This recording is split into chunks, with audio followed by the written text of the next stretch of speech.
వేరుపరచబడిన వారు అంటే లోకంలో నుంచి వేరుపరచబడిన వారు వారి యొక్క స్థితిగతులు ఎలా ఉండాలి అనే దాన్ని మనం గతించిన వారం కొన్ని విషయాలు చెప్పుకోవడం జరిగింది. అయితే ఈ వారం కూడా కొన్ని నొక్కి ప్రాముఖ్యమైనటువంటి సంగతులు మరి విశేషంగా మనం నేర్చుకునేటువంటి ప్రయత్నం చేద్దాం. అందరూ కూడా మరి మొదటిగా దేవుని వాక్యం పైన మీ దృష్టి నిలపాలి. చిన్నపిల్లలను వదిలేసేయండి, వాళ్ళనేమి మీరు అంత సీరియస్గా పట్టించుకోవద్దు. వాళ్ళ చేతులకి పెన్నులు మాత్రం ఇవ్వద్దు దయచేసి. పెన్నులు కానీ పెన్సిళ్ళు కానీ చిన్నపిల్లల చేతులకి ఇవ్వద్దు. ఇచ్చామంటే మన గోళ్ళన్నీ బోర్డులు అయిపోతాయి కాబట్టి ఇవ్వద్దు. కింద అలా చేశారనే ఇక్కడ పిల్లలు సండే స్కూల్ పైన ఎట్టట్లేదు కాబట్టి దయచేసి వాళ్ళ చేతులకు మాత్రం పెన్నులు ఇవ్వద్దు మీరు ఎట్టి పరిస్థితులను కూడా. మనం వాక్యంలోని ప్రవేశిందాం. అందరూ కూడా బైబిల్ ఉన్న వాళ్ళందరూ బైబిల్ తెరిచి వాక్యాన్ని చూడాలని కోరుతున్నాను. కొరింథీయులకు రాసినటువంటి పత్రిక పౌలు గారు కొరింథీయులకు రాసినటువంటి మొదటి పత్రికలో నుంచి ఒక వాక్యాన్ని మనం చదువుకుందాం. మొదటి పత్రిక 15వ అధ్యాయము, కొరింథీయులకు రాసినటువంటి మొదటి పత్రిక 15వ అధ్యాయము 34వ వచనం. నీతి ప్రవర్తన గలవారై మేల్కొని పాపము చేయకుడి, దేవుని గురించిన జ్ఞానము కొందరికి లేదు అని అన్నాడండి. ఇంక తర్వాత వద్దుగానే ఈ మాటను ఒకసారి మరలా ధ్యానం చేద్దాం. నీతి ప్రవర్తన గలవారై మేల్కొని అని అన్నాడు. అంటే సంఘానికి పిలువబడిన ప్రతి ఒక్కరూ కూడా, సంఘానికి పిలువబడినటువంటి మనందరం కూడా, లేదా యావత్ ప్రపంచం మీద ఉన్నటువంటి క్రైస్తవులు, సార్వత్రిక క్రీస్తు ప్రభు సంఘం ఏదైతే ఉందో ఆ సంఘపు క్రైస్తవులు ప్రతి ఒక్కరూ కూడా ఎవరు అని అంటే పరిశుద్ధపరచబడిన వారు. ప్రాముఖ్యంగా లోకంలో ఉన్నప్పుడు పరిశుద్ధతకు దూరంగా ఉన్నప్పటికీ లోకంలో నుంచి దేవుడు పిలుచుకున్నప్పుడు పిలిచిన ప్రతి ఒక్కరిని దేవుడు ఏం చేశాడంటే మొదటిగా పరిశుద్ధపరచాడండి. బాప్తిస్మం ద్వారా పరిశుద్ధపరిచాడు. ఆ పరిశుద్ధపరిచేటువంటి కార్యక్రమానికి ముందు మనం ఎక్కడున్నామంటే లోకంలో ఉన్నాం. లోకం అంటే కొన్ని ఆశలు, అడియాశలు, మనసుకు వచ్చినటువంటి ఆశలు ఏవైనా సరే, అవి మంచి చెడు అనేటువంటి విజ్ఞతతో అప్పుడు మనం ఆలోచన చేయం. ఏదో ఒక ఆశలు వస్తాయి, దాన్ని వెంబడించుకుంటూ వెళ్ళిపోతూ ఉంటాం. అదే కరెక్ట్ అనుకుంటూ ఉంటాం, దానిలో మనం ప్రయాణం చేసుకుంటూ వెళ్ళిపోతుంటాం. అలాంటి ఈలోక సంబంధమైనటువంటి ప్రయాణంలో ఉన్న మనల్ని ప్రభువైనటువంటి యేసుక్రీస్తు తన పిలుపుతోటి ఆకర్షించుకుని తనను ఇష్టపడిన వారికి, ఎవరైతే ఇష్టపడుతున్నారో వారందరినీ కూడా ఆయన ఏం చేసిండే ప్రేమించాడు. మొదట ప్రేమించి వారందరిని ఏం చేశాడంటే పరిశుద్ధపరిచాడు బాప్తిస్మ కార్యక్రమం ద్వారా. అంటే ఈ లోకంలో మనం ఉన్నటువంటి ఆలోచన స్థితిగతులు అంటే పేతురు గారు మాట్లాడుతూ ఉంటారు, ఇది ఈ శరీరాన్ని శుభ్రపరిచేటువంటి స్నానం కాదు. అది బాప్తిస్మ అనేటువంటిది నీటిలో ముంచబడేదే, కానీ శరీరాన్ని శుభ్రం చేసే స్నానం కాదు అది. మరి దేన్ని శుభ్రపరుస్తుంది అంటే ఆత్మను, లేదా మన మనస్సును, లేదా మన హృదయాన్ని. ఎందుకంటే యేసుప్రభు వారు చెప్పినటువంటి బోధల్లో ఏమన్నాడంటే హృదయ శుద్ధి గలవారు ధన్యులు అన్నాడండి. హృదయ శుద్ధి గలవారు ధన్యులు, వారు దేవుని చూస్తారు. హృదయ శుద్ధి లేకపోతే దేవుని చూడలేరు. భక్తులు అన్నటువంటి పౌలు కావచ్చు, అంటే హెబ్రీలు రాసినటువంటి గ్రంథకర్త ఏమన్నాడంటే పరిశుద్ధత లేకపోతే మనము ప్రభువుని చూడలేము అన్నాడు. ఇక్కడ హృదయ శుద్ధి అని అన్నా, పరిశుద్ధత అని అన్నా ఒక్కొక్కరికి వచ్చేవే కదండి అవన్నీ. హృదయం శుద్ధిగా ఉంటేనే మనం ఎలా ఉండగలుగుతామనంటే పరిశుద్ధంగా ఉండగలం. హృదయంలో శుద్ధి లేకపోతే పరిశుద్ధత కోల్పోతాం మొదటిగా, ముఖ్యంగా. అయితే బాప్తిస్మానికి ముందు మనం ఈ లోకంలో ఉన్నప్పుడు, లోకస్తులతో ఉన్నప్పుడు, దేవునికి వేరుగా ఉన్నప్పుడు ఇలాంటి ఆశలతో ఉన్నాం. మొత్తం హృదయం కలగాబలగం అయిపోయింది.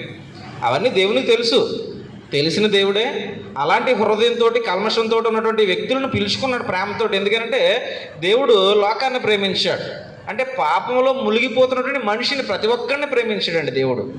అలా ప్రేమించి తన వద్దకు పిలుచుకుని ముందుగా ఏం చేశాడంటే పరిశుద్ధపరిచాడు.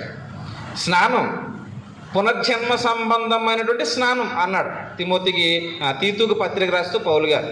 అంటే మరొక జన్మనిచ్చే స్నానం అట అది. తల్లి గర్భంలో నుంచి పుట్టే జన్మ కాదు ఇది మనది. క్రీస్తు ప్రభు రక్తం ద్వారా జన్మించాం మరలా ఇప్పుడు. కాబట్టి ఇది పునర్జన్మ సంబంధమైన స్నానం. పూర్వకాలం జన్మ ఏం చేసింది అని అంటే మనల్ని పాపంలో నడిపించింది. జన్మది తప్పు కాదు, జన్మించిన మనం పాపంలో మిళితమైపోయాం, అది పొరపాటు. ఆ జన్మ వచ్చింది కానీ మనం పాపంలో మిళితమైపోయాం. ఆ మిళితమైపోయినటువంటి మనిషిని మళ్ళీ దేవుడు పిలిచి మరొక జన్మనిచ్చాడు. దాన్ని ఏమన్నాడంటే పునర్జన్మ అని అన్నాడు. అది స్నానం రూపకంగా జన్మించాం, బాప్తిస్మ రూపకంగా జన్మించాం. యేసు ప్రభు సమాధి చేయబడ్డారు, సమాధిలో ఆయన పెట్టబడ్డారు కదా, సమాధిలో పెట్టబడ్డారు. 3వ దినాన ఆయన తిరిగి లేచాడు. ఇది రోమపత్రిక రాసినప్పుడు పౌలు గారి విషయాన్ని 6వ అధ్యాయంలో కోట్ చేసుకుంటూ, యేసు ప్రభు మరణించినప్పుడు సమాధి చేయబడ్డాడు, ఆయన సమాధిలో పెట్టబడి 3వ దినాన తిరిగి లేచాడు. దానికి సాదృశ్యంగానే మిమ్మల్ని అందరినీ దేవుడు తన దగ్గరికి పిలుచుకుని నీటి సమాధిలో పెడుతున్నాడు. యేసుప్రభు సమాధిలో ఉన్నట్టే నీటి సమాధిలో పెడుతున్నాడు. యేసుప్రభు తిరిగి లేచినట్లుగానే మీరు ఆ నీటి సమాధి ద్వారా తిరిగి లేస్తున్నారు. ఎలా అయితే యేసుప్రభు ఒక క్రొత్త వ్యక్తిగా లేచాడో, అంటే ఏ దేహంతో, ఇక్కడ ఉన్నటువంటి పూర్వకాలపు దేహం కాదు ఆయన లేచింది మరలా. ఎలా అయితే మహిమ దేహంతో ఆయన లేచాడో, మీరు అలాగే మహిమకు వెళ్ళేటువంటి సిద్ధపాటు కలిగిన దేహంతో లేచారు ఇప్పుడు మరలా. బాప్తిస్మం ద్వారా అట్టి దేహంతో మీరు లేచారు. ఇలాగా పరిశుద్ధపరచబడినటువంటి మనం ఎలాగైతే పరిశుద్ధులుగా ఉండాలని దేవుడు కోరుకుని మనల్ని మార్పు చెందించాడో, ఆ పరిశుద్ధతను కాపాడుకోవడానికి సంఘంలో కూర్చోబెట్టాడు. లేకపోతే వదిలేద్దును, ఆ బాప్తిస్మం తీసి మళ్ళీ వదిలేద్దును, జాగ్రత్తగా ఉండండి చెప్పి వదిలేద్దును. కానీ వదలకుండా ఎందుకు మీరు ప్రతి సహవాసంలో కలుసుకుంటూ దేవుని వాక్యం నేర్చుకుంటూ మిమ్మల్ని మీరు కట్టుకోవాలి అని ఎందుకైతే చెప్పాడు అని అంటే, పరిశుద్ధతను కాపాడుకోవాలి. కాబట్టి మనం పరిశుద్ధతను ఆల్రెడీ మనం కోల్పోయాం. దేవుడి నుంచి వచ్చినప్పుడు అందరినీ దేవుడు యథార్థవంతులుగానే పుట్టించాడు. కాకపోతే మనుషులంతా వివిధమైన తంత్రములు కల్పించుకుని మనల్ని మనం ఏం చేసుకున్నాం, పాడు చేసుకున్నాం. అలాంటి పాడైపోయినటువంటి మానవ జీవితాలను దేవుడు పిలుచుకున్నాడు, పరిశుద్ధపరచుకున్నాడు, సంఘంలో కూర్చోబెట్టాడు. మరి ఎంత ఆలోచించిన దేవుడు ఒక మాట చెప్తున్నాడు ఇప్పుడు ఈ వాక్యం ద్వారా. ఇప్పుడు ఏమంటున్నాడనంటే, మెలకుగా ఉండండి. ఏ విషయంలో మెలకుగా ఉండండి? నీతి ప్రవర్తన. ఏంటండి? నీతి ప్రవర్తన విషయంలో మెలకుగా ఉండకపోతే ఏమవుతుంది? ఎందుకు అంటేనండి, ఈ మాట చెప్తున్నాడు, పాపము చేయకుడి, దేవుని గూర్చిన జ్ఞానము కొందరికి లేదు అన్నాడు. సంఘంలో ఉన్న వారికే ఈ మాట చెప్తున్నాడు. దేవుని గురించినటువంటి జ్ఞానం అందరికీ పరిపూర్ణంగా ఉంటుందా? ఉండదు. చాలామంది మనం మామూలుగా వస్తాం సంఘానికి, ఆ తర్వాత ఇక్కడ ఉన్నటువంటి సహోదరుల ప్రేమను బట్టో లేదా మన ఫ్రెండ్స్ని బట్టో ఎవరో ఒకరి ద్వారా బాప్తిస్మం తీసుకుని వస్తుంటాం రెగ్యులర్గా. అయితే రెగ్యులర్గా వచ్చే వాళ్ళకైనా కానీ దేవుని గురించినటువంటి పరిపూర్ణ జ్ఞానము ఉండదు. దేవుని యొక్క మనస్సు ఏంటి, దేవుడు ఎలా ఉండాలని కోరుకుంటున్నాడు మనిషిని, ఇది చాలా మందికి ఉండదండి. చాలా పట్టణాల్లో చాలామంది సంఘాలకు వెళ్తుంటారండి, కానీ ఆదివారం మాత్రమే దేవునిది అనుకుంటారు, మిగిలిన రోజులన్నీ మనవే. ఆదివారం జాగ్రత్తగా ఉంటే చాలు, మిగిలిన సోమవారం నుంచి మళ్ళీ శనివారం వరకు మనయే. మరి నువ్వు ఈ వారం రోజులు ఎలా పోయినా పర్లేదు, ఆదివారం మాత్రం గుళ్ళో ఉండు అనేటువంటి నినాదం వారి మనసుకు నేర్పిస్తారండి. అలా కాదండి క్రైస్తవుడి జీవితం. క్రైస్తవుడి జీవితం అలా కాదు. ఎందుకు దేవుడు మెలకుగా ఉండాలని చెప్తున్నాడు అని అంటే, నిజానికి బాగా ఆలోచించండి. మనం దేవుడు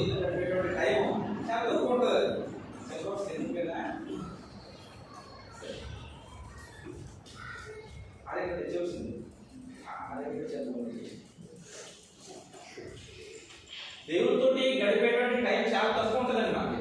బాగా ఆలోచన చేద్దాం. ఎందుకంటే వారానికి ఒక ఆదివారం కలుసుకుంటున్నాం, అవునంటే వారానికి ఒక ఆదివారం కలుసుకుంటున్నాం.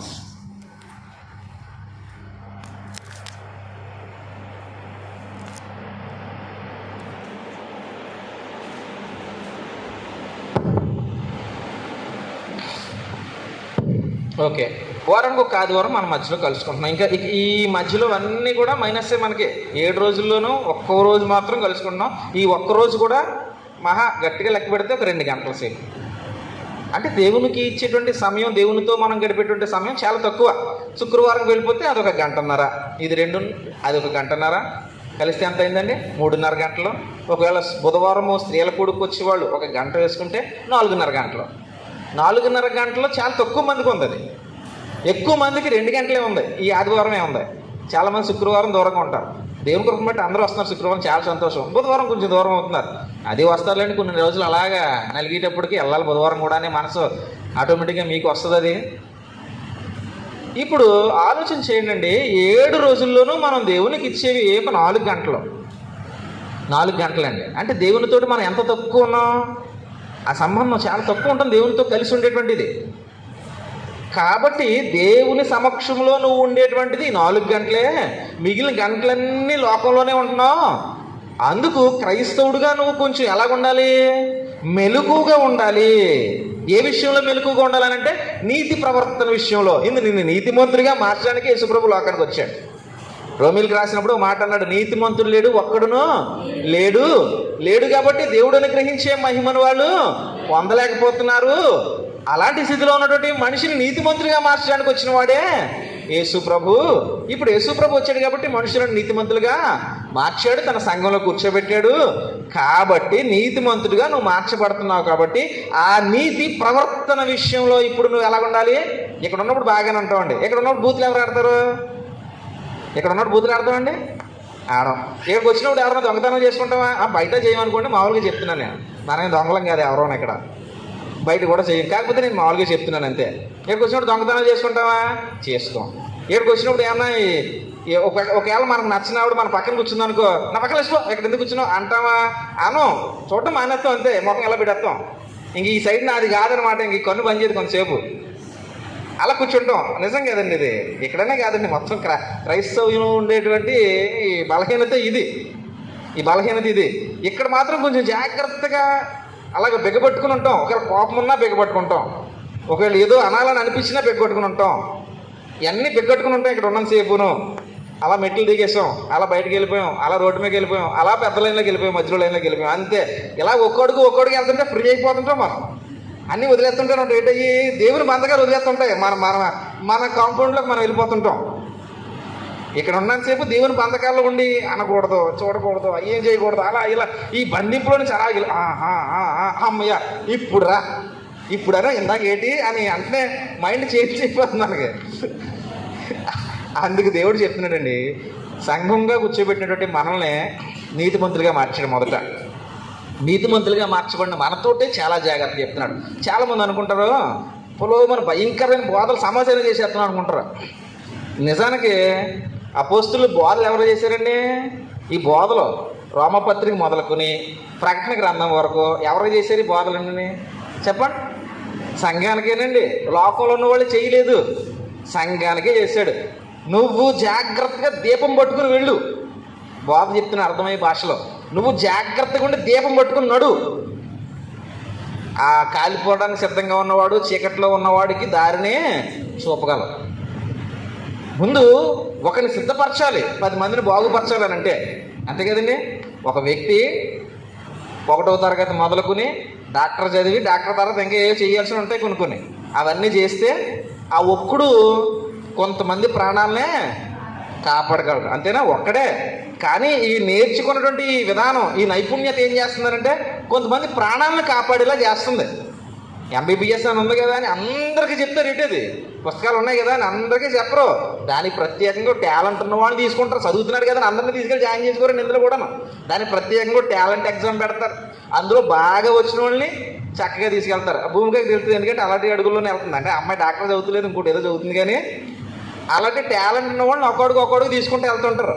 అక్కడ చెల్లి చదువుతుంది వెనకాల రాణి, దానికి సంబంధించి చదువుతుంది ఆ అమ్మాయి. టాలెంట్ ఉండాలి. మెయిన్ టాలెంట్ ఉన్న వాళ్ళు తీసుకుని వాడిని నైపుణ్యంగా మారుస్తారు. ఆ నైపుణ్యత వచ్చిన తర్వాత అప్పుడు బయట పెడితే ఆ వ్యక్తి కొందరు ప్రాణాలనే కాపాడగలడు. క్రైస్తవ్యం కూడా, దేవుని వాక్యం కూడా, దేవుని సంఘం కూడా చేసేది అదే. సంఘంగా కూర్చోబెట్టి ముందు నిన్ను నువ్వు నీ మనస్సుని, నీ హృదయాన్ని, నీ శరీరాన్ని అంటే దేహాన్ని, వీటన్నిటినీ కూడా పవిత్రంగా ఉంచు, నీతిగా ఉంచు. అలా ఉంచి దేవుని వాక్యం అనే దీపాన్ని పట్టుకుని ఇప్పుడు నడు. అప్పుడు నువ్వు నలుగురిని నడిపించగలవు, నలుగురికి దారి చూపగలవు, నలుగురికి చెప్పగలవు. ఇది చెప్పాడండి దేవుడు. అంతేగాని డైరెక్ట్గా బైబిల్ పట్టుకుని లోకానికి బోధించాయి ఈ తింగర బుద్ధి. ఇదంతా తెలిసి తెలియని జ్ఞానం అనమాట అదంతా. కాబట్టి మనకి చెప్తున్నాడు, మనకి సంఘానికి చెప్తున్నాడు ప్రాముఖ్యంగా ఏమని? నీతి ప్రవర్తన విషయంలో నువ్వు ఎలా ఉండాలి? మెలకుగా. ఎందుకు మెలకుగా ఉండాలి? ఎందుకు మెలకుగా ఉండాలి? ఎందుకు ఉండాలండి మెలకుగా? ఎందుకు ఉండాలి చెప్పండి. ఎందుకనంటే లోకం మనల్ని డామినేట్ చేస్తుంది. అంతే కదా. లోకం మనల్ని డామినేట్ చేస్తుంది. అంటే లోకం బలం ఎక్కువైపోతుంది మన మీద ఎప్పుడు కూడా. ఏదో ఎక్కడికి వెళ్ళండి, ఏ ఫంక్షన్కి ఎక్కడికి వెళ్ళండి, మనం దేవుని బిడ్డలంగా కార్యక్రమం ఏదో ఒక రకంగా చేయాలనుకుంటాం, కానీ లోకం డామినేషన్ ఎక్కువైపోతుంది. అరే వాస్తవం 10 గొంతులు వచ్చేస్తాయి మన మీదకి. ఈ బాధపడలేక మనం ఏం చేస్తాం అంటే అది చేస్తాం. డామినేషన్, లోకం యొక్క డామినేషన్ ఎక్కువైపోద్ది. సరే, అలాంటి ఫంక్షన్ దగ్గర ఎక్కడెక్కడ ఏదో అయితే అవనే, నీ పరిశుద్ధత జీవితం, నీ విశ్వాస జీవితంలో కూడా డామినేషన్ వచ్చేది. లోకం యొక్క డామినేషన్ ఎలా వచ్చేది? లోకం యొక్క డామినేషన్ అంటే ఒక వాక్యం చూపిద్దాం. నా ఉదాహరణకు అర్థమవడానికి కొన్ని విషయాలు చెప్తాను. ఏ ఒక మాటల ద్వారా ప్రేరణ. ఇప్పుడు శుక్రవారం సహవాసానికి వెళ్దాం అని అనుకున్నాం. మనం శుక్రవారం సహవాసానికి వెళ్దాం అనుకున్నాం. అయితే ఆదివారం వెళ్ళే కదా, ఎవరు వస్తారు? లోక సంబంధం ప్రాముఖ్యంగానండి క్రైస్తవులే పాడు చేసుకుంటారు ఎక్కువగా. లోక సంబంధం గురించి తరం మాట్లాడుకుందాం. మనోళ్ళే క్రైస్తవులు పాడు చేసుకునే వాళ్ళు ఎక్కువ ఉన్నారండి. సరే, ఏదేమైనా ప్రేరణ వస్తుంది మన మీదకి, లోక సంబంధమైన ప్రేరణ. వెళ్దాం అనుకున్న మనకి ఏదో ఒక పని రూపంలోనో, అర్జెంట్ రూపంలోనో, అవసరం రూపంలోనో వస్తుంది అన్నమాట. అది ఏమనిపిస్తుంది అంటే మనకు అప్పుడు ఆదివారం ఆరాధనకి వెళ్ళింది కదా, సరే శుక్రవారం వెళ్ళకపోయినా పెద్ద సమస్య ఏమి ఉండదేమో అనుకుంటాం. కానీ ఎక్కడికి వెళ్ళడం మానేసో?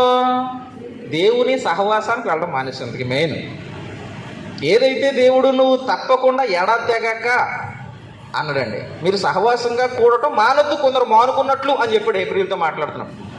వాళ్ళు అలాగే లోకాన్ని చూసి భయపడి మానేశారండి. ఏప్రిల్కి ఎందుకు చెప్పాడనంటే లోకాన్ని చూసి భయపడిపోయారు.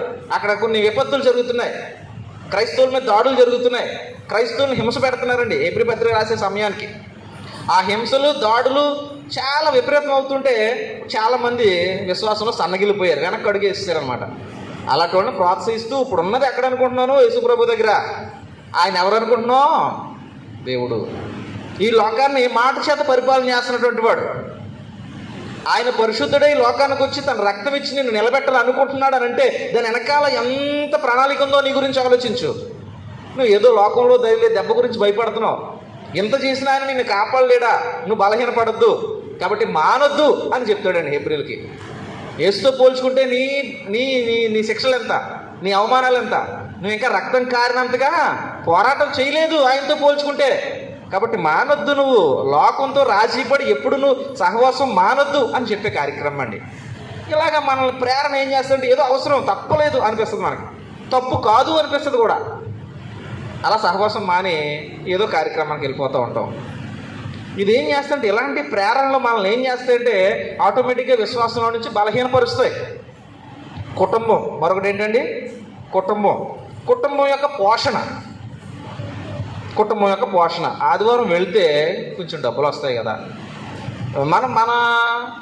ముఖ్యంగా మన ప్రజలు అనుకునే ఆలోచన ఏంటంటే, సరే నేను వెళ్తున్నాను కదా ఇంట్లో నుంచి, నేను వెళ్తున్నాను. ఈ చుట్టరికానికి కబురు చెప్పినప్పుడు వెళ్ళే కార్యక్రమం కాదండి ఆరాధన. నేను వెళ్తున్నాను కదా సరిపోతులే, మన అందరూ ఇంటికి వెళ్ళిపోవాలి, నేను వెళ్తున్నానులే అని ఏమైనా పెళ్లి ఫంక్షన్ చెప్పారనుకోండి, ఒకళ్ళు వెళ్తాం. అలాంటి కార్యక్రమం కాదు ఆరాధన, దేవునితో ఉండే సహవాసం. ఇది ఏ మనిషికి ఆ మనిషినండి. ఇక్కడ కుటుంబమేమో, కానీ దేవుని దృష్టిలో నువ్వు ఒక విశ్వాసం అంతే. నీ భర్త వస్తే భర్త విశ్వాసం అవుతాడు, రాకపోతే అవిశ్వాసం అవుతాడు. నీ భార్య వస్తే భార్య విశ్వాసం అవుతుంది, లేకపోతే అవిశ్వాసం అవుతుంది. పిల్లలు వస్తే పిల్లలు విశ్వాసాలు అవుతారు, లేకపోతే అవిశ్వాసాలు అవుతారు, లోక సంబంధాలు అవుతారు. ఇక్కడ దేవునికి మోమాటం లేదు. యేసుప్రభుని ఆ రోజు పరిసయ్యులు వాళ్ళ బోధకులు వాళ్ళు ఏమన్నారంటే దగ్గరికి వచ్చి నువ్వు మోమాటం లేనివాడు అన్నారు. అవును, క్రైస్తవుడు మోమాటం లేనివాడుగానే ఉండాలి. మనం శుక్రవారం చెప్పుకున్నాం యేసు గురించి. మోమాటం లేదు ఆయనకి, ఏముందో అది స్పష్టంగా చెప్తున్నాడు అంతే. వాళ్ళు తిట్టుకున్నారు, అసూయపడ్డారు, చంపేయాలని ప్లాన్ వేసారు, గోళ్ళు జరిగాయి. కానీ ఆయన మోమాటం లేకుండా మాట్లాడు ఇది అని చెప్పి వాస్తవాన్ని చెప్పాడు అంతే. అంతేగాని కపటమైన మాటలు చెప్పి తర్వాత కపటమైన మాట ఏం చేస్తుంటే తర్వాత ఇబ్బందిని మన దగ్గరికి తీసుకొస్తుంది కపటమైన మాట. అదే మోమాటలేని మాట అనుకోండి, ఆ క్షణం బాధపడొచ్చేమో కానీ ఇక తర్వాత దాని గురించినట్టు ఇబ్బంది ఏమీ రాదండి. నిజంగా ఉన్నట్టు మాట్లాడితే అక్కడితో అయిపోద్ది ఏదో. అదే కపటంగా దాచిపెట్టామనుకోండి, ఒక అబద్ధం దాస్తే దాన్ని ఏదన్నా దాయాలని ఒక అబద్ధం ఆడితే ఆ అబద్ధం బయటపడకుండా ఉండడానికి ఇంకొక అబద్ధం, తర్వాత ఇంకొక అబద్ధం, ఇంకా అలాగా ఫస్ట్ అబద్ధాన్ని దాయడం కొరకు ఇంకొక అబద్ధం, ఇప్పుడు ఈ 2 అబద్ధాలు దాయడం కొరకు 3వ అబద్ధం. ఇలాగ జీవితమే ఒక అబద్ధమయం. ఇప్పుడు లోక పరిస్థితి అంతే. కాబట్టి క్రైస్తవుడిగా మోమాటం లేనివాడిగా ఉండాల్సినటువంటి బాధ్యత మన మీద ఉంది ఎంతైనా కానీ. కాబట్టి లోకం మనల్ని ఎప్పుడైతే డామినేషన్ చేస్తుందో, ఆ డామినేషన్ చేసేటప్పుడు అంటే మన మీద ఆ పెత్తనం చెలాయిస్తుంది అనమాట, మనల్ని అణిచివేసేటువంటి పని చేస్తుంది అనమాట. మన ఆలోచన తగ్గించి లోకం యొక్క ఆలోచన మన మీద మోపేలాగా ప్రయత్నం చేస్తుంటుంది. ఇలాంటి పరిస్థితులు ఎప్పుడు ఎదురైనా కానీ వాటిని మనం తట్టుకునేటువంటి శక్తి సామర్థ్యాలు కలిగి ఉండాలి.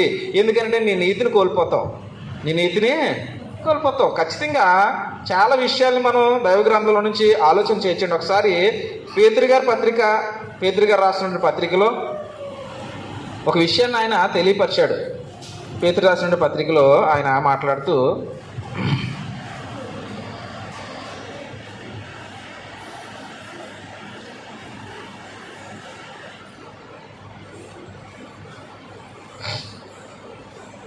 రెండో పత్రిక అండి, పేతురు రాసిన రెండో పత్రిక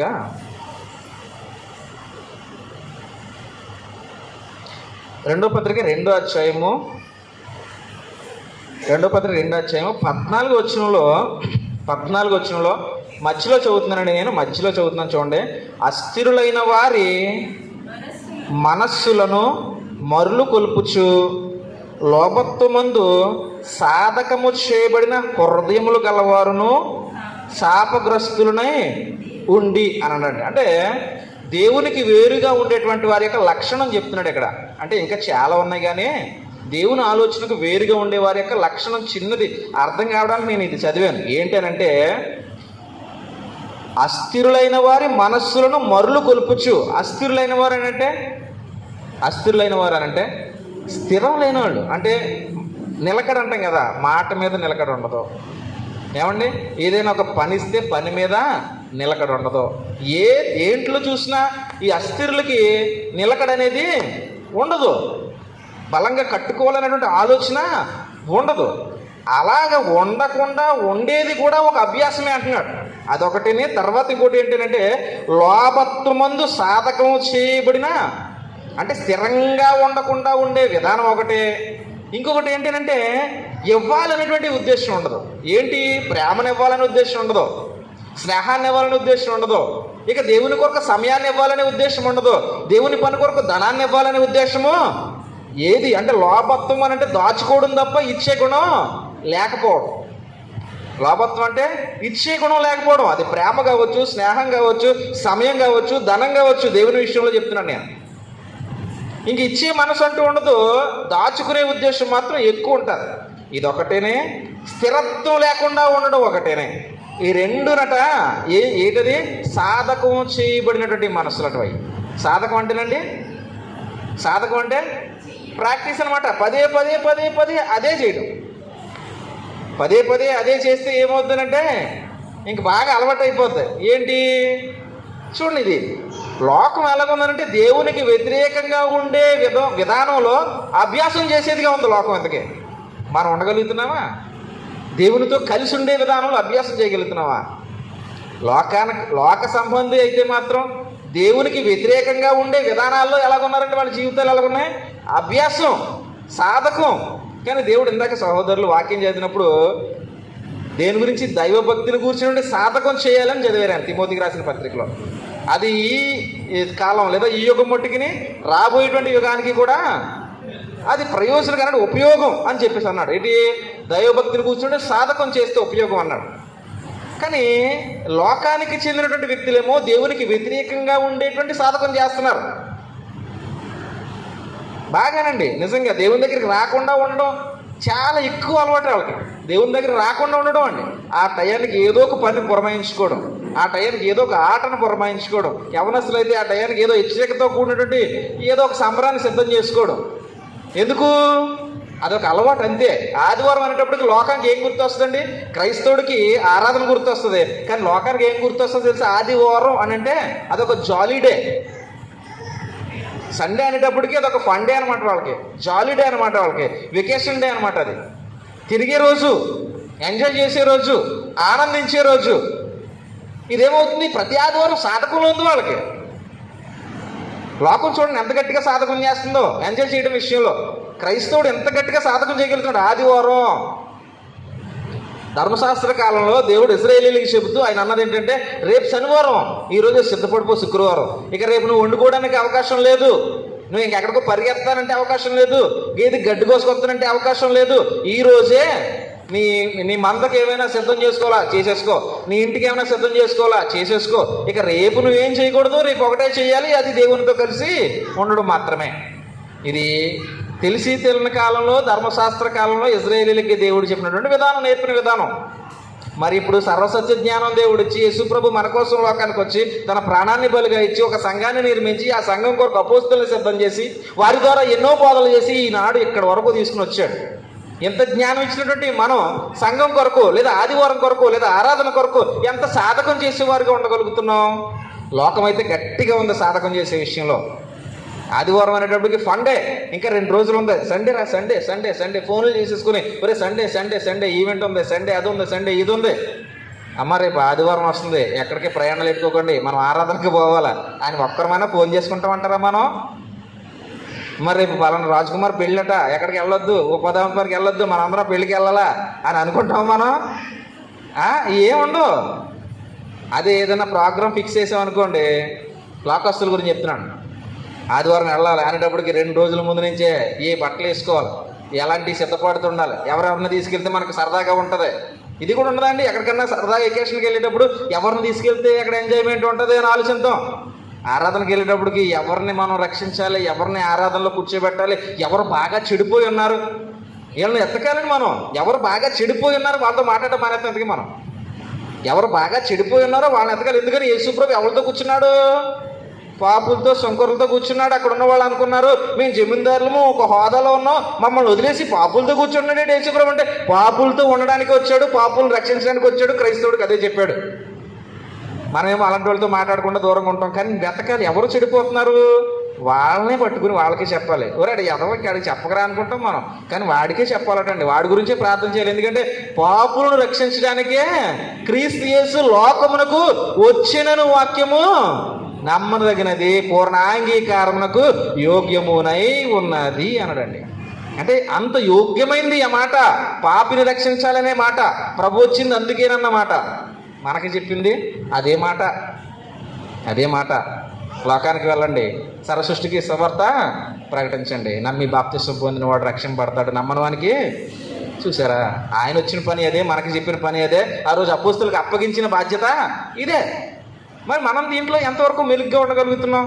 లోకం అయితే సాధకంలో చాలా బలంగా ఉంది. ఆలోచించేయండి. మనం లోకం వలే లోక సంబంధమైన కార్యక్రమాల్లో సాధకం చేస్తున్నామా? క్రీస్తు రక్త సంబంధికులుగా, దేవుని బిడ్డలుగా దేవుని కార్యక్రమాల కొరకు సాధకం చేస్తున్నామా?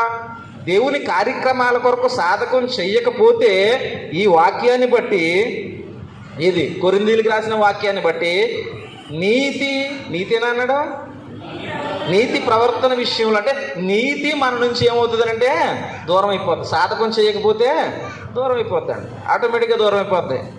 ఇప్పుడు మనం ఒక భాష నేర్చుకున్నాం అనుకోండి, ఏదైనా ఇంగ్లీష్ కానీ లేకపోతే హిందీ కానీ భాష నేర్చుకున్నాం అనుకో, నేర్చుకున్న భాషను పదే పదే మాట్లాడితే మన దగ్గర పదాలు ఉంటాయి. అదే మాట్లాడకుండా మన మాతృభాష తెలుగుని ఈ భాషలో ఉండిపోయామనుకో, ఇక నేర్చుకున్న ఆ పదాలు మనకు రావు. టయానికి మాట్లాడదాం అంటే ఇక్కడ తడుతుంటాయి కానీ ఇక్కడి నుంచి బయటికి రావు. నిజమండి. అదే వాళ్ళతో కమ్యూనికేట్ అవుతున్నాం అనుకో, ఆటోమేటిక్గా ఆ భాష ప్రావీణ్యతలో మనం ఏమవుతామంటే అభివృద్ధి చెందుతాం. మనం క్రైస్తవులమే అని పెట్టుకుంటే సరిపోదు, క్రైస్తవ్యానికి తగినటువంటి అభ్యాసం చేసుకోవాలి. అలా అభ్యాసం చేయకపోతే, నీతి విషయమైనటువంటి సాధకం మనకు ఉండకపోతే మనం ఏమైపోతాం? పాపంలో పడిపోతాం. అందుకనే ఈ నీతి ప్రవర్తన గలవారై ఆ విషయంలో మనం ఎలా ఉండాలి? మేల్కొని ఉండాలి. ఎందుకంటే నువ్వు మేల్కొని ఉండలేదనుకో, అభ్యాసం చేసి లోకం నీ మీద కూడా తన ప్రయోగం చేస్తుంది ఖచ్చితంగా. ఒకసారి చూడండి, జ్ఞాని చెప్పాడు. సామెతల్లోకి వెళ్ళిపోతే 1వ అధ్యాయం దగ్గర, సామెతల గ్రంథము 1వ అధ్యాయానికి వెళ్తే మంచి విషయం అక్కడ సొలొమోన్ గారు మనతో మాట్లాడుతున్నారు. ఒకసారి సామెతల గ్రంథము 1వ అధ్యాయము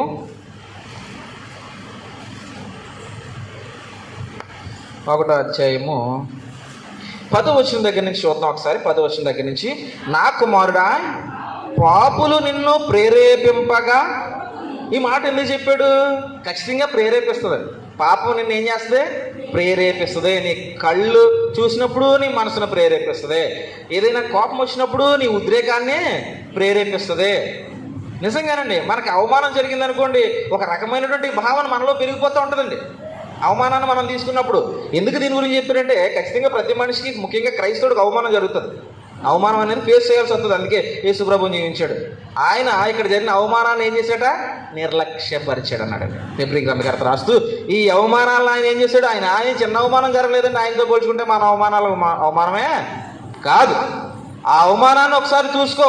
ఆయన అనుకున్న విషయంలో ఆయన అనుకున్నట్టు జరగలేదు. లోకంలో జరిగిందా? 33.5 సంవత్సరాలు ఆయనకి విరోధంగానే ఉంది లోకంలో. కానీ ఆయన ఎలాగున్నాడు? వచ్చిన పని మీద మనసు పెట్టాడు అంతే. ఇక్కడ నాకు అవమానం జరుగుతుందా, ఇక్కడ నన్ను తిడుతున్నారా, ఇక్కడ నన్ను ఇంకోటి అనుకుంటున్నారా, దాని మీద దృష్టి పెట్టలేదట. ఆయన పని చేస్తుంటే ప్రతిఫలం ఇంకొకటి ఉంది పరలోకంలో అని ఒక మనిషిగా దాన్ని చూస్తున్నాడట. దీని మీద దృష్టి లేదు, అవమానం మీద దృష్టి లేదు, తనని నిందించిన దాని మీద దృష్టి లేదు, తనని దయ్యం పట్టినవాడు అన్న దాని మీద దృష్టి లేదు, ఆయన్ని తాగుబోతు అన్న దాని మీద అక్కడ పెట్టలేదు ఆయన దృష్టి. వచ్చిన పని మీద పెట్టాడు, తర్వాత పొందబోయేటువంటి బహుమానం మీద. అంతే, ఇక్కడుంది అక్కడుంది అంతే తప్ప జరిగే కార్యక్రమాల మీద లేదు. ఆయన ఏదో అనుకుంటున్నారంటే ఆయన దానివల్ల ఏ విధంగానూ చిన్నపుచ్చుకోలేదు. ఎప్పుడు కూడా అవమానాన్ని నిర్లక్ష్యపరిచాడండి రాసిడండి. అవమానాన్ని నిర్లక్ష్యపరిచాడు. ఎందుకంటే లోకం అనేక విధాలుగా మనల్ని ప్రేరేపిస్తూ ఉంటుంది. కానీ ఆ ప్రేరణకు యేసుప్రభు ఎలాగైతే గురి కాలేదో మనం కూడా అలాగ ఉండాలన్నది దేవుని చెప్తాం. అందుకని నేను నీతిమంతుడిగా ఉండడానికి కూర్చోబెట్టాడు, సంఘంలో పరిశుద్ధపరిచాడు, నీతిమంతుడిగా నిలబెట్టాడు. ఆ నీతి విషయంలో నువ్వు ఎలాగ ఉండాలి? మెలకువ కలిగి ఉండు. ఎందుకు మెలకువ కలిగి ఉండాలంటే లోకం అదే పనిగా సాధన చేస్తుంది. నీకు ఆ సాధన లేదనుకో, లోకం నేను ఏం చేస్తుంది?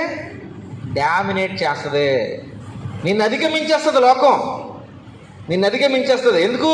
నీ దగ్గర బలం లేదు, నీ దగ్గర సాధకం లేదు. కాబట్టి సాధకం చేస్తేనే జ్ఞానం పెరుగుతుంది. ఏదైనా ఒక ఆట కానీ ఒక పాట కానీ పదే దాన్ని చేస్తూ ఉంటేనే ఆటగాడు అవుతావు. పదే పాడుతూ ఉంటేనే మంచి పాడగలిగినటువంటి శక్తి మన గొంతుకు వస్తుంది. ఏదైనా సరే పదే చేస్తేనే. ప్రారంభంలో వంట చేయాలంటే ఆడవాళ్ళకి రాదు, ఏదో చేస్తారు ఖచ్చితంగా. అన్న కూర అనమంటే ఇంకోటి ఏదో వండి పెడతారు మనం. కానీ అదే కూర పదే వండితే అదే కూర వండగలుగుతారు. అండ్ చికెన్ కూర వండమంటే చికెన్ కూర వండుతారు ఎప్పుడు పదే వండితే. లేకపోతే చికెన్ కూరని రకరకాల కూరలుగా వండుతారు ప్రారంభంలో. ఎప్పుడు అభ్యాసం చేసేటువంటి దినాలలో, స్టార్టింగ్ దినాల్లో ఏదైనా అంతే. కాబట్టి ఇలాగా లోకం పదే సాధన చేస్తుంది లోక సంబంధమైన విషయాల్లో. నీకు ఆ సాధన లేకపోతే నీ నీతిని కోల్పోతావు. లోకం నిన్ను డామినేట్ చేస్తుంది, నిన్ను అధిగమించేస్తుంది, నిన్ను దాటిపోతుంది. కాబట్టి ఆలోచన చేసుకుని లోకం చేతిలో నువ్వు పడిపోకుండా ఉండాలంటే నీతి విషయంలో నువ్వు మేల్కొనే ఉండాలి ఎప్పుడు కూడా. ఏమో ఏ పక్క నుంచి లోకం నా మీద దాడి చేయొచ్చో. పేతురు గారు రాయలేదా? గర్జించే సింహం వలె ఎవరిని మృంగుదురా అని అపవాది తిరుగుచున్నాడు అని. కాబట్టి ఏ పక్క నుంచి లోకం నన్ను యుద్ధం చేయడానికి నా మీదకి రావచ్చో. కాబట్టి నేను ఎవ్రీ టైం సంసిద్ధంగా ఉండాలి అని చెప్పి పౌలు గారు ఎఫెసీయులకు రాసినప్పుడు చెప్పాడు. నువ్వు పట్టుకో డాలు, విశ్వాసం అనే డాలు పట్టుకో, వాక్యం అనే ఖడ్గం పట్టుకో, రక్షణ అనే స్థిరస్త్రాణం వేసుకో. ఇవన్నీ చెప్పలేదా అండి? సర్వాంగ కవచాన్ని ధరించుకుని సిద్ధంగా ఉండు, యుద్ధానికి ఎప్పుడైనా నేను రెడీ అని అనాలి లోకంతో నువ్వు అన్నాడు. ఎందుకంటే లోకం ఎప్పుడైనా నిన్ను ప్రేరేపించవచ్చు. ఇక్కడ అదే చెప్తున్నాడు, నా కుమారుడా పాపులు నిన్ను ప్రేరేపింపగా ఒప్పుకోకు. వాళ్ళు చూడండి ఎలా ప్రేరేపిస్తారో కూడా చెప్తున్నాడు అక్కడ. మాతో కూడా రమ్ము, మనము ప్రాణము తీయుటకై పొంచియుందుము, నిర్దోషి అయిన ఒకరిని పట్టుకున్నటకు దాగియుందుము. స్కెచ్, ఇదొక స్కెచ్. లోకంలో జరిగేవే. ఈ మాఫియా బ్యాచ్కి ఎక్కువ ఈ మైండ్ ఉంటుంది అనమాట. మనం పలానా చోట రెక్కి వేసి వాడికి స్కెచ్ చేయాలి అనుకుంటారన్నమాట.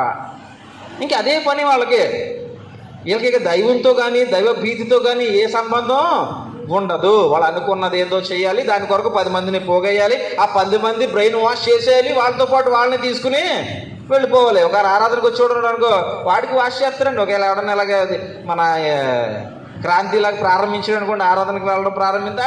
ఆయన చదువుకున్నాడు కాబట్టి మాటలు పడకపోవచ్చు లోకం మాటలతో. కానీ చదువుకున్న వాళ్ళు, కొంచెం జ్ఞానం తక్కువ ఉన్న వాళ్ళు, లోకంతో ఎక్కువ తిరిగే వాళ్ళు వచ్చారనుకో, వాళ్ళకి బ్రెయిన్ వాష్ వెంటనే అయిపోతుంది. 4 వారాలు వస్తారు, 5వ వారం ఇంకా మళ్ళీ ఏంటి దేనికోసం ఆ బ్రెయిన్ వాష్? నిన్ను పోరం బూకులా మార్చడానికి అంతే బ్రెయిన్ వాష్.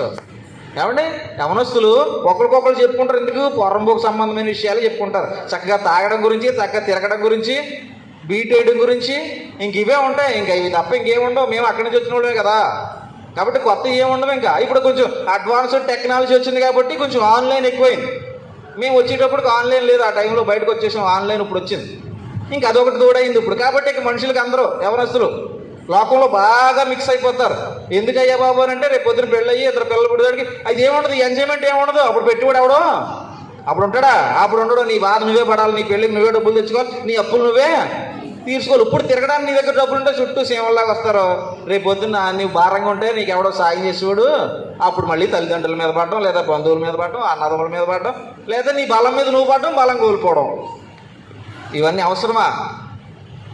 బాగుపడే లక్షణాలు దేవుడు చెప్తుంటే బాగుపడడం నేను పోరంబోగులాగే ఉంటానంటే ఎవడేం చేస్తాడు? దేవుడు అదే మాట చెప్పాడు. చెప్పు, నమ్మి బాప్తిసం పోతే రక్షింపబడతాడు, నమ్మకపోతే ఆడే గోతులో పడతాడు. కానీ చెప్పడం నీ బాధ్యత చెప్పాను. కానీ లోకం యొక్క డామినేషన్ ఎలా ఉంటుందంటే ఆటోమేటిక్గా నిన్ను చాలా బలోపేతం చేస్తారండి. మన మీద ప్రభావం చూపుతుంది లోకం గట్టిగా. ఇక్కడ ఏమన్నాడు చూడండి, ఇక్కడ చక్కగా ప్లాన్ చెప్తున్నాడు. ఇక్కడైనా మాతో కూడా రమ్ము, మనము ప్రాణము తీయుటకై పొంచియుందుము, నిర్దోషైన ఒకని పట్టుకున్నటకు దాగియుందుము. పాతాళము మనుషులను మృంగివేయినట్లు వారిని జీవముతోనే మృంగివేయుదుము. సమాధిలోనికి దిగువాడు మృంగబడినట్లు వారు పూర్ణ బలముతో ఉండగానే మనము వారిని మృంగివేయుదుము రమ్ము అని వారు చెప్పునప్పుడు లోకం ఇలాగే పిలుస్తుంది. రా మాతో, ఏదో చేద్దాం, ఎంజాయ్ చేద్దాం, అక్కడికి వెళ్దాం, దాని దగ్గరికి పోదాం, దీన్ని చూద్దాం, ఆ సినిమాకి పోదాం, ఇదే ప్లాను. ఇంక అంతకుమించి ఏమి ఉండదు. ఏమైనా ఉంటుందా? ఏమైనా వస్తుంది? ఇంతకుమించి ఏమి ఉండదండి. ఇంకా ఆడుకుందామా, పాడుకుందామా, ఏదన్నా పార్టీకి పోదామా, లేకపోతే దాబాకి పోదామా, రొట్టెలకు పోదామా, అదే సుక్కా రొట్టెలు. ఇంక ఏ ప్లాన్లు ఉంటాయి? ఇంతకుమించి ఏమి బాగుపడే ప్లాన్లు ఏముండవు. భవిష్యత్తు నిలబెట్టుకుందాం, పలానా ఉద్యోగం కోసం ప్రయత్నం చేద్దాం, పలానా చోటట మంచి ఉద్యోగాలు వస్తున్నాయి, దానికోసం ఇది చేస్తే వస్తాయి. ఇవేమి ఉండవు. ఎప్పుడైనా ఉంటాయనుకుంటున్నారా? ఇవే ఉండవండి. ఇవే ఉండవు. బాగా అయితే బెట్టింగుల గురించి, ఇప్పుడు అదే ఐపీఎల్ బెట్టింగులు, ఇంక అంతకుమించి ఏమి ఇలా పాడైపోవడానికి చక్కగా ఆకర్షింపబడుతుంది లోకం.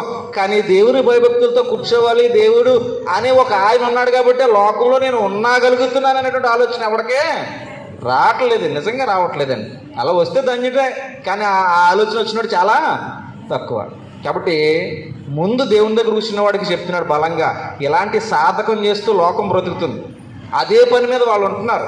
కాబట్టి నువ్వు జ్ఞానయుక్తంగా మెలుగుగా కానీ లేకపోతే వాళ్ళ ప్రభావం నీ మీద పడిపోతే నిన్ను వాళ్ళ వెంట ఈడ్చుకుని వెళ్ళిపోతారు. అయితే జ్ఞానంగా ఉన్నవాడు ఎవడి మాట పడితే వాడి మాట వేనాడు. అవసరమైతే నీ జ్ఞానాన్ని వాడికి పంచుతావు తప్ప వాడి మాటకి, వాడి ప్రలోభాలకి నువ్వు ఎప్పుడు లోనైపోవు. ఇంకా చెప్తున్నాడు చూడండి ఒకసారి 13వ వచనంలో, పలు విధములైన మంచి సొత్తులు మనకి దొరుకును, మన ఇండ్లను దోపుడు సొమ్ముతో నింపుకుందుము. నీవు మాతో పాలివాడవై ఉండుము, మనందరికీ ఒక సంచి ఒకటే ఉండును అని వారు నీతో చెప్పుదురు. నా కుమారుడా, నీవు వారి మార్గమున పోకము, వారి త్రోవల యందు నడవకుండా నీ పాదమును వెనకకు. దేవుడు ఎందుకు పరిమాణం చెప్తున్నాడు? ఖచ్చితంగా లోకం నేను పాడు చేస్తుంది. ఇది ముఖ్యంగా యవనస్తులు చెప్తున్నాడు. ముఖ్యంగా క్రైస్తవులు చాలా జాగ్రత్తగా మనం మనసు పెట్టాలి. ఎందుకంటే లోకం ఇలానే మాట్లాడుతుంది మనతో. ఏమైపోదమ్మా, ఈరోజు ఆదివారం ప్రార్థనకి వెళ్ళకపోయినంత మాత్రాన ఏమీ అయిపోదు అని అంటే, యేసు ప్రభు ఆజ్ఞను మీరు, ప్రభు అనేటువంటి క్రీస్తు అపోస్తులకి లేదా పౌలు గారికి ఇచ్చినటువంటి ఆజ్ఞ ఏంటంటే, మీరు ఇప్పుడు సహవాసంగా కూడుకునేది ఎందుకు? ప్రభు యొక్క శరీరానికి జ్ఞాపకార్థ సూచనగా రొట్టెను, ఆయన రక్తానికి జ్ఞాపకార్థ సూచనగా ద్రాక్షరసాన్ని తీసుకోవడానికి సంఘం కూడుకుంటుందండి. సంఘం కూడుకునేది అందుకు ఆదివారం ప్రత్యేకంగా ఆ వాటిని తీసుకోవడానికే కూడుకుంటుంది సంఘం. ఇది ఒక ఆజ్ఞ. ఇలా కూడుకోవడం మానేయడం వల్ల ఆజ్ఞను మనం ఏం చేస్తున్నాం? అతిక్రమిస్తున్నాం.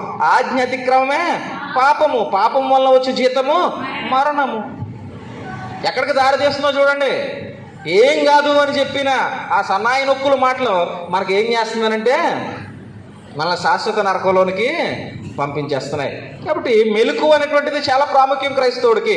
లోకంలో తిరుగుతున్నప్పుడు లోకం యొక్క డామినేషన్ నీ మీద ఉండకుండా ఉండాలంటే నువ్వు లోకాన్ని డామినేట్ చేసేవాడిగా, అది ఎలాగొస్తుంది నీకు?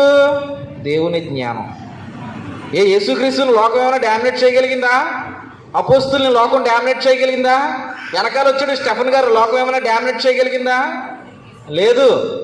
లేదండి. అపోస్తులతో తిరిగినటువంటి వారు ఉన్నారు. తిమోతి ఉన్నాడు, తీతు ఉన్నాడు, ఫిలోమోన్ ఉన్నాడు. ఇలాంటి వారు ఎందరో గొప్పవాళ్ళు బైబిల్ గ్రంథంలో దాగి ఉన్నారు మన కొరకు. లోకంలో తిరిగిన లోకం యొక్క డామినేషన్కి వారు ఏ రాజు కూడా లోనైపోలేదు. అవసరమైతే లోకాన్ని డామినేట్ చేసి బతికారండి వాళ్ళు. లోకాన్ని డామినేట్ చేశారు. ఎందుకంటే క్రీస్తు ప్రభువులో ఉన్నటువంటి విజయమే అంత గొప్పదే. కాబట్టి అట్టి గొప్ప విశ్వాసం మనకుంటే మనం లోకం మనల్ని ఏమీ చేయలేదు. మనం తలొంచేస్తున్నాం అంతే. లోకం దగ్గర లోక సంబంధమైన కార్యక్రమాల దగ్గర తలొంచేస్తున్నాం ఏమో అని. ఏం కాదు, ఎవరు లేకపోయినా దేవుడు ఉంటాడనే బలం ఉండాలి, ధైర్యం ఉండాలి మనకి. ఏం కాదు, లోకం రాకపోయినా దేవుడు ఉంటాడు. ఎందుకంటే ఈ ప్రలోభాలు చాలా బలంగా వస్తుంటాయి లోకంలో నుంచి. కానీ దేవుని బిడ్డలుగా మనం చాలా జ్ఞానయుక్తంగా ఆలోచించాలట. మీకు ఒక సంఘటన జ్ఞాపకం చేస్తాను. పాత నిబంధన కాలంలో సమూయేలు గ్రంథం, మొదటి సమూయేలు గ్రంథం, పాత నిబంధన కాలం వెళ్ళిపోయి ఒకసారి మొదటి సమూయేలు గ్రంథాన్ని మనం చూద్దాం.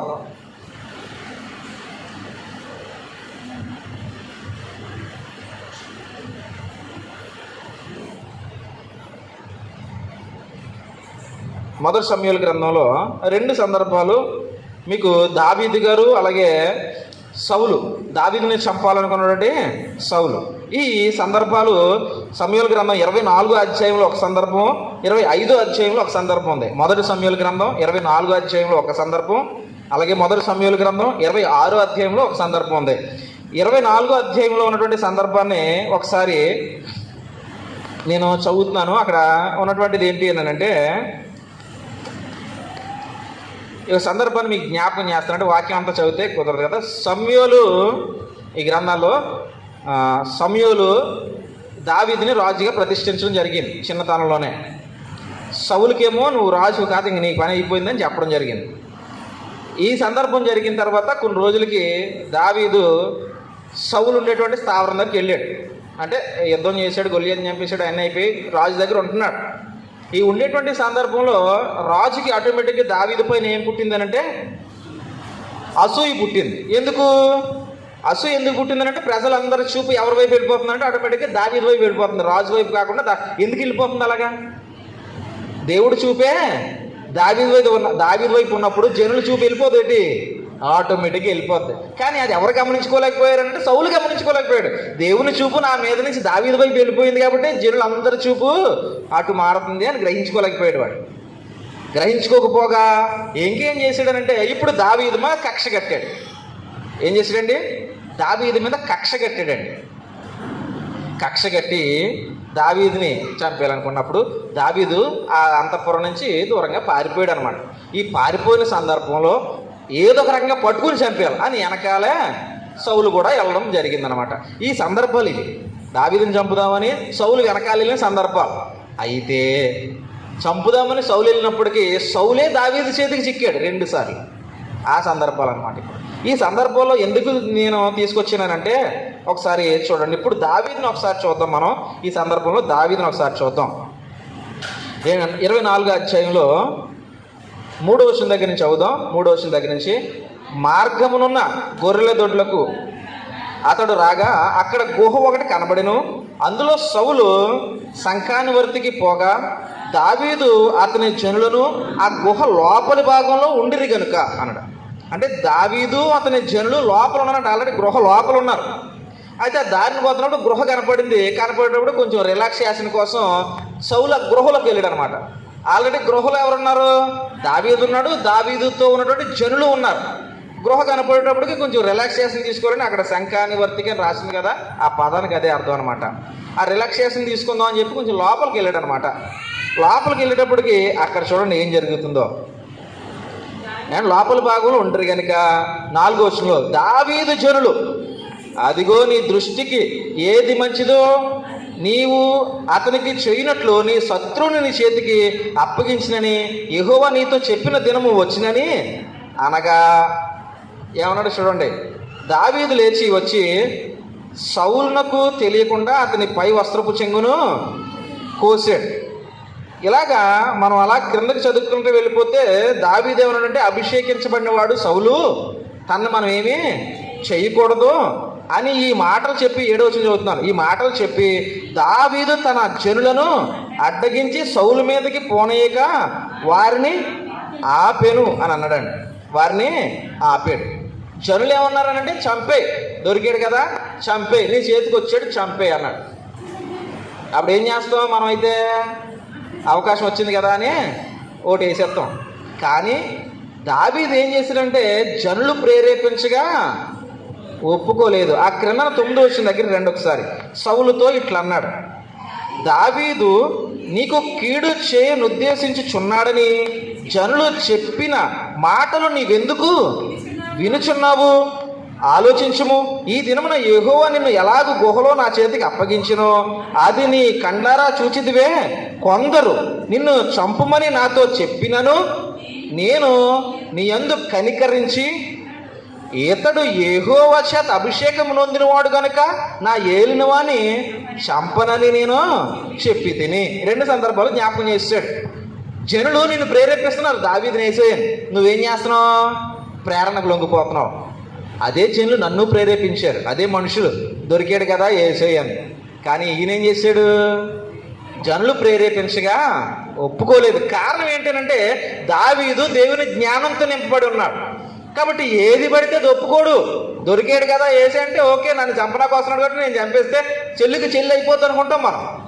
కానీ దావీదు ఏం ఆలోచించాడంటే అతను దేవుని చేత అభిషేకం పొందినవాడు, చంపితే అతను దేవుడే చంపాలి. యుద్ధానికి వెళ్ళినప్పుడు ఇంకొక రకంగానో దేవుడు మొత్తం యుద్ధానికి పంపు, దేవుడే చంపుతాడు తప్ప నేను చంపను మీరు చంపను వీళ్ళని ఆపేయడండి. లేదా జనులు కూడా చంపేద్దా చూసిరాడు, వాళ్ళని కూడా చంపకుండా ఆపేశాడు. తర్వాత 26వ అధ్యాయంలో కూడా ఇలాంటి సందర్భమే. మనం 26వ అధ్యాయంలో ఇక్కడ చూస్తే 19వ వచనం ఒకసారి చదవండి. 19వ వచనంలో, రాజా నా ఏలినవాడా నీ దాసుని మాటలు వినుము, నా మీద పడవలనని యెహోవా నిన్ను ప్రేరేపించిన ఎడల నైవేద్యము చేసి ఆయనను శాంతింపవచ్చును. అయితే నరులు ఎవరైనాను నిన్ను ప్రేరేపించిన ఎడల వారు యెహోవా దృష్టికి శాపగ్రస్తులు. జనుల ప్రేరణ యెహోవా దృష్టికి ఏమవుతుంది? ఇక్కడ శాపగ్రస్తం. చూడండి అక్కడ పదాన్ని చూస్తానండి. ఒకవేళ యెహోవాయే ప్రేరేపిస్తే ప్రార్థన చేసి యెహోవాను బ్రతిమాలుకోవచ్చు, కానీ జనులు ప్రేరేపిస్తే అది చాలా మూర్ఖత్వం. అందుకనే దేవుడు ఏం చెప్తున్నట్టు వాళ్ళు శాపానికి వెళ్ళిపోతారని చెప్తున్నాడు. దేవుడినైనా మనం శాంతింప చేయొచ్చేమో, కానీ ఈ మనుషుల ఆలోచనలు ఒక కొలుక్కు వచ్చేవి కాదు మనుషుల ఆలోచన. కాబట్టి వారి ప్రేరణలకు మనం చాలా దూరంగా ఉండాల్సినటువంటి అవసరం ఉంది క్రైస్తవులుగా. ఎందుకనంటే మన నీతిని కోల్పోతాం మనం మెలకువగా ఉండకపోతే. లోకం ఎప్పుడూ ప్రేరేపిస్తూనే ఉంటుంది. అందుకే నా కుమారుడా, పాపులు నిన్ను ప్రేరేపింపగా ఒప్పుకోకు. ఎందుకంటే వాళ్ళ ప్రేరణ అంతా నిన్ను ఎక్కడ నడిపిస్తుందంటే మరణానికే నడిపిస్తుంది. కాబట్టి క్రైస్తవులుగా ఉన్నటువంటి మనం మెలకువగా ఉండాలని పదే ఎందుకు చెప్తున్నాడనంటే, ఈ కొద్ది సమయమే దేవునితో ఉండే మనం ఎక్కువ సమయం లోకంతో ఉంటాం. కాబట్టి లోకాశలు మన మీద బలోపేతం అవ్వకుండా ఉండాలనంటే వాక్య జ్ఞానంతో మన మనస్సు నింపబడి ఉండాలి. అప్పుడు లోకం మన మీద ఏ విధంగానూ కూడా తన బలాన్ని ప్రదర్శించదు. కాబట్టి ఎంతమంది అయితే మనం సంఘానికి వస్తున్నామో వచ్చి మనం అందరం కూడా దేవుని యొక్క వాక్య విశేషాలతో మన మనస్సును నింపాలి. ఖాళీగా ఉందనుకోండి, మనసు ఖాళీగా ఉంటే లోకం వచ్చి చొరబడిపోదు. అదే మనసు వాక్యంతో నింపబడి ఉందనుకోండి, లోకం వచ్చిన వాక్యం యుద్ధం చేస్తుంది. వాక్యం లేకపోతే యుద్ధం ఎక్కడ చేస్తుంది? బలం లేనప్పుడు యుద్ధం చేయగలమా? శరణ ప్రభు మహాప్రభు అంటాం లోకాన్ని కూడా. నా మీదకి ఎక్కేయి నన్ను తొక్కేయి అంటాం అనమాట. జ్ఞానం లేనప్పుడు అలాగే అంటాం. మరి అదే వాక్య జ్ఞానం ఉందనుకోండి, అప్పుడు వాక్యం అనే ఖడ్గం బయటకు వస్తుంది, విశ్వాసం అనే డాలు అడ్డుగా వస్తుంది. నువ్వు బలంగా నిలబడని నడానికి ఏమొస్తుందండి? దట్టి. అదే వాక్యం సత్యమనే దట్టి నువ్వు ఉండు నేనున్నాను అని నిలబెడతాదట. యుద్ధం చేయి అని కత్తేస్తాడ. అవేమీ లేవనుకో ఇంకంతే, ఇంకా శరణ మహాప్రభు అని కాళ్ళు పడేసుకుంటా అంటే వాళ్ళు ఏం చెప్తే అదే, లోకం ఏం చెప్తే అదే వాక్యం ఉందనుకో, దేవునికి విరోధంగా మనం ఏమీ చేసి గెలవలేం. దేవునికి విరోధంగా ఉన్న ఏ ఆయుధము అవునండి అస్సలు ఏ పరిస్థితుల్లోనూ కూడా దేవునికి విరోధమైన ఆలోచన మనం చేస్తే మన జీవితాలు వర్తిల్లం.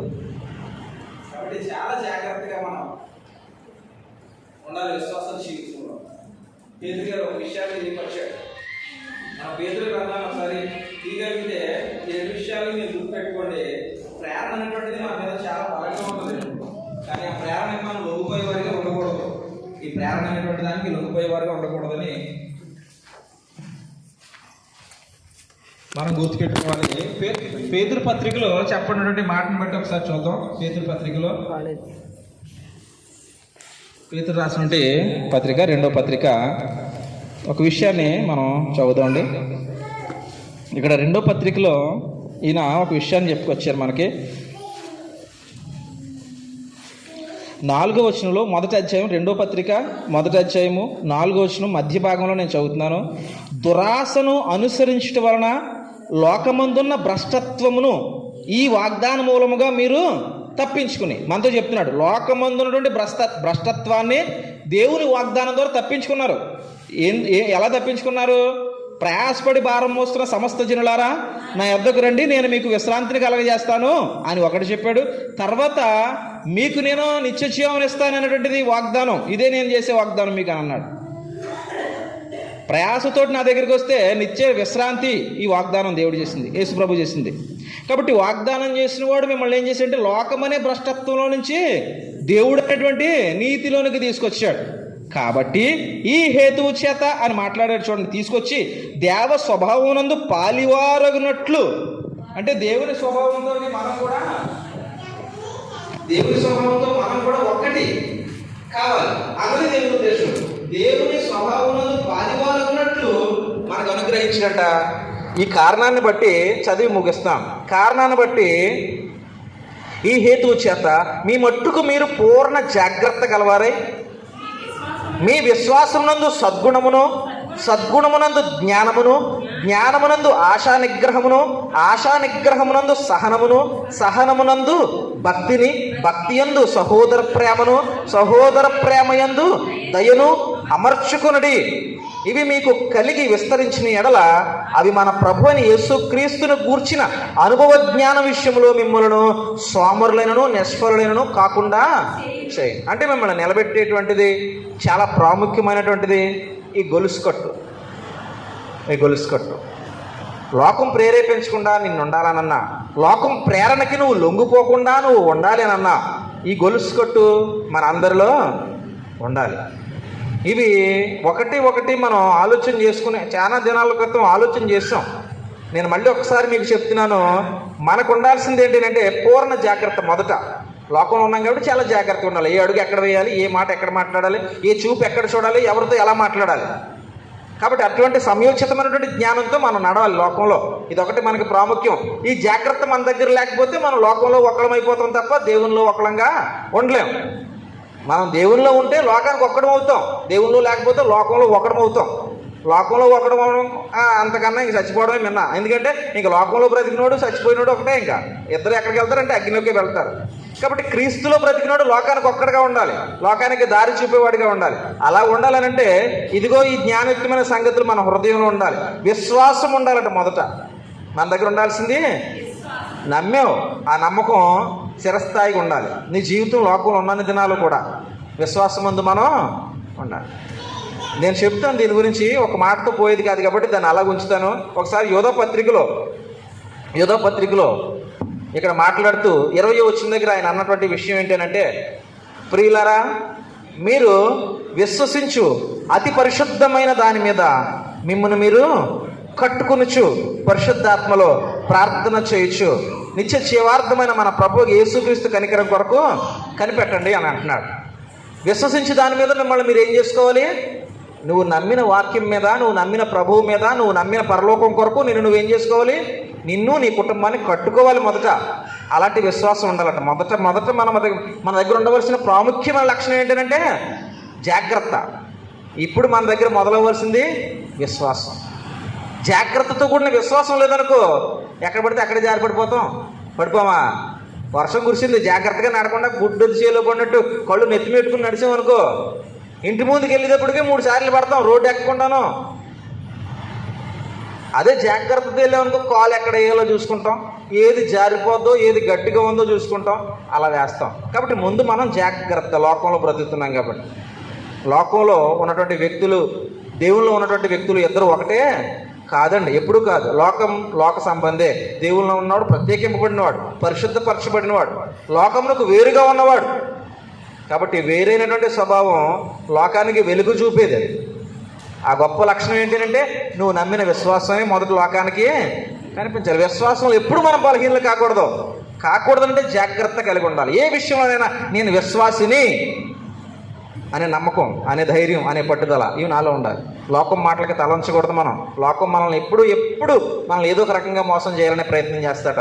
కానీ మనం మోసపోకూడదు ఉండాలని అంటే దేవుని జ్ఞానంతో నింపబడి ఉండాలి మనం. కాబట్టి అట్టి జాగ్రత్త ముందు మన దగ్గర ఉంటే మనల్ని మనం కట్టుకోగలం.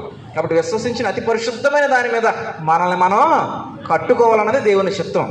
కాబట్టి అలా కట్టుకోవాలనంటే విశ్వాసం ప్రాముఖ్యం. ఇంకా ఉన్న వాటిని దేవుని చిత్తాన్ని బట్టి వివరించుకుందాం. ఎందుకంటే అవి ఒక్క మాటలో తేలిపోయేవి కాదు. కాబట్టి మొదట మనం విశ్వాసం నమ్మాం, దేవుని వాక్యం మీదే బలపడుతున్నాం. ఆ వాక్యంతో లోకంలో ప్రయాణం చేద్దాం. లోకం మనల్ని డామినేట్ చేయకూడదు, లోకం మనల్ని గెలవకూడదు, లోకాన్ని మనం గెలవాలి. అలాంటి గొప్ప విశ్వాసంతో మనం నడవాలి. ఇక్కడ నింపుకోవాలి ఆ విశ్వాసం, ఇక్కడ నింపుకోవాలి. ఖాళీ బుర్రలతో బయటికి వెళ్ళిపోకూడదు. ఇక్కడ ఎంతైతే జాగ్రత్తగా ఉన్నామో లోకంలో కూడా అదే జాగ్రత్త ఉండి, మళ్ళీ ఆదివారం వచ్చేంత వరకు అదే జాగ్రత్త ఉండి, మళ్ళీ ఆదివారం అలాగ ప్రతి ఆదివారం వచ్చేంత వరకు అదే జాగ్రత్త ఉండడమే సాధకం. ఇలాంటి సాధకం లోకం చేస్తుంది. పార్టీల కొరకు, ఫంక్షన్ల కొరకు, ఇంకో దాని కొరకు, ఎంజాయ్మెంట్ కొరకు ఫండే. కానీ మనకి సండే అనేటప్పటికీ అది ఆరాధన. ఇది వర్షిప్ డే. సండే అంటే ఒక క్రైస్తవుడికి వర్షిప్ డే, ప్రభుత్వం ఉండేటువంటి రోజు ఇది. అలా మనం గుర్తుపెట్టుకోవాలి. ఎవరైతే బాగా పాపులో వాళ్ళని గుర్తుపెట్టుకోవాలి, వాళ్ళని కాపాడడానికి ప్రయత్నం చేయాలి. సాధ్యమైనంత మట్టు తిట్టొచ్చు, అవమానం రావచ్చు, వాటన్నిటిని నిర్లక్ష్య పెట్టాలి. దాని కొరకైన బహుమానం ఉందని ఆనందంతో ఎదురు చూడాలి. అలా మనం ఉందాం. దేవుడి చిత్తాన్ని బట్టి మరొక వారం కలుసుకుని ఇంకా గొప్ప సంగతులు నేర్చుకుందాం. విన్న మీ అందరికీ నా హృదయపూర్వక వందనములు.